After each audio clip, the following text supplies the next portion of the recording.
अस्सलामुअलैकुम। आज का नुस्खा आपकी ज़िंदगी बदल देगा। सिर्फ 15 मिनट का इस्तेमाल आपकी ज़िंदगी में बहार ले आएगा।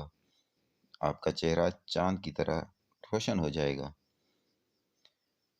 नुस्खा की तरफ जाने से पहले प्यारे नाज़रीन और बहुत ही प्यारे सामीन, इस तरह की मज़ीद वीडियोज़ देखने के लिए आप मेरा यूट्यूब चैनल और फेसबुक पेज लाइक और सब्सक्राइब कर दें, ताकि मुस्तकबिल में आपको इससे भी अच्छी वीडियोज़ देखने के मिल जाएँ।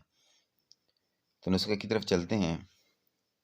आधा टमाटर, एलोवेरा जेल 1 चम्मच, हल्दी 1 चम्मच और लेमन वाटर 1 चम्मच, इन सब का पेस्ट बनाएं। इसको चेहरे पर 15 मिनट के लिए रब करें।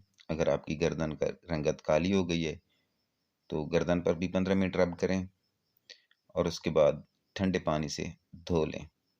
आप ये अमल हफ्ते में 2 या 3 दफ़ा करें और इंशाअल्लाह ताला आप इसके फ़ायदे देखकर हैरान हो जाएंगे। सब देखने वाले परेशान हो जाएंगे